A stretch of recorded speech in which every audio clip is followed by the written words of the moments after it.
आजारांवर खात्रीशीर उपचार होणार आता आपल्या शहरात। Khambalkar super speciality hospital Sawantpur वसाहत आपल्या सेवेसाठी 24 तास तत्पर। नवजात शिशु अतिदक्षता विभाग, अद्ययावत अतिदक्षता विभाग, अद्ययावत वंध्यत्व निवारण विभाग, व्हेंटिलेटर, सेंट्रल ऑक्सिजन, ॲम्ब्युलन्स सेवा, digital X-ray, pathology lab, pharmacy, सुसज्ज operation theatre, joint replacement, cashless insurance सुविधा, मुख्यमंत्री सहाय्यता निधीचा लाभ। खंबाळकर सुपर स्पेशालिटी हॉस्पिटल, संपर्क 88 03 36 37 38। एडेनिप्पाणी फाटा येथील अपघातात मायलेकींचा अंत। एडेनिप्पाणी येथील आज सकाळी 6 वाजण्याच्या दरम्यान ह्युंदाई 4 चाकी गाडीने ॲपे रिक्षाला पाठीमागून धडक दिल्याने भीषण अपघात झाला। यामध्ये आई व मुलीचा मृत्यू झाला होता। शारदा लक्ष्मण सुपणे वय 55 व अक्काताई भुजंगा एडके वय 70 असं मायलेकींची नावे आहेत।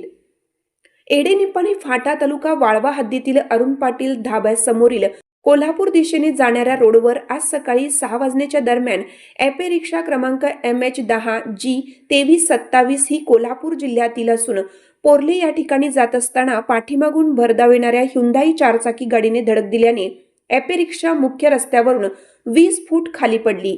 यामध्ये अक्काताई भुजंगा एडके वय 70 राहणार नागाव व शारदा लक्ष्मण सुपणे वय 50 राहणार इस्लामपूर धनगर गल्ली तालुका वाळवा यांचा जागीच मृत्यू झाला। अक्काताई एडके यांना अर्धांगवायू झाल्याने मागील 4 महिन्यापासून कोल्हापूर जिल्ह्यातील पोर्ले येथे औषध उपचार सुरू होता। या औषधाने अक्काताई यांना फरक पडल्याने 5 महिन्याचा औषध कोर्स सुरू होता। आज शेवटचा हेलपाट असल्याने सकाळी इस्लामपूरहून ॲपे रिक्षा घेऊन मायलेकी निघाल्या होत्या। मात्र एडेनिप्पाणी फाटा हद्दीतील अरुण पाटील धाब्याच्या समोर रिक्षा येताच पाठीमागून भरधाव ह्युंदाई गाडीने धडक दिली। धडक इतकी मोठी होती की रिक्षा मुख्य रस्त्यावरून 20 फूट खाली सर्व्हिस रस्त्यावर पडली।